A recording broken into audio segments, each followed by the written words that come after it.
ખેડા જિલ્લાના મહેમદાબાદમાં સરકારી જમીનોના ગેરકાયદેસર વેચાણનું મોટું કૌભાંડ સામે આવ્યું છે।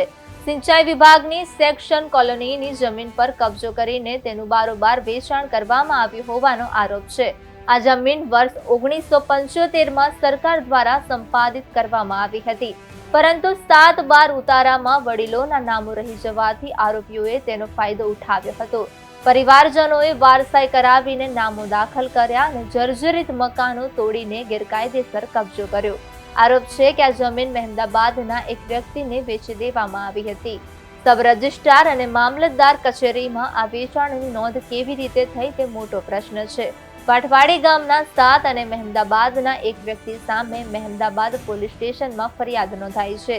આરોપીઓમાં ફુલાબેન પરમાર, ભરત પરમાર, વિમળા પરમાર, ચંદ્રકાંત પટેલ, સવિતા પટેલ, આશિષ પટેલ, જયેશ મેઘવાલ અને ભાવિન પટેલનો સમાવેશ થાય છે। આશ્ચર્યની વાત એ છે કે આરોપી આશિષ પટેલ સરકારી પ્રાથમિક શાળાના શિક્ષક છે। સાહેબ, વર્ષોથી અમે અહીં રસ્તા ઉપર છે, આખી કોલોની હતી સરદાર સરોવર નિગમની, અને પાકા મકાન હતા, આગળ ઝોંપો પણ હતો અને ઝાડ પણ હતા।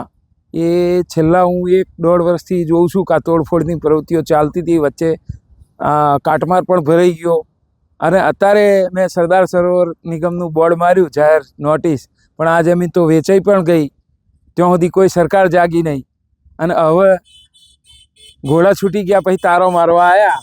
અને આની અંદર જે પણ અંદર વ્યક્તિ સંડોવણી હોય એમને કડકમાં કડક સજા થવી જોઈએ, જેથી કરીને આવી સરકારી જમીનોનું હડપ ના કરે। બીજું કાંઈ ગામમાં સર્વે પણ કરો તો તમે સરદાર સરોવર નિગમની જમીનો, કેનાલો, માઇનર કેનાલો પડી છે, પણ એમાં પણ સરકારે ધ્યાન નથી આપ્યું। અને આજ દિન સુધી અત્યારે સુધીમાં જે પણ સંડોવાયેલા છે માથા ભારે માણસો છે, તો એમની ઉપર કડકમાં કડક કાર્યવાહી થવી જોઈએ, એ હું આમ આદમી તરીકે બોલું છું। અને જાતા આવતા બધા પણ જોઈ રહ્યા હતા તમાશા। જ્યારે પણ એ પોલીસ સ્ટેશન ફરિયાદ કરવી જ જોઈએ, અને નિર્દોષ વ્યક્તિઓ કોઈ બીજા દમ ભીડીને અહીં જે રહેતા હતા એમને ખાલી કરાવી દીધું અને આ કબજો લઈ લીધો। એટલી મારી જાણમાં છે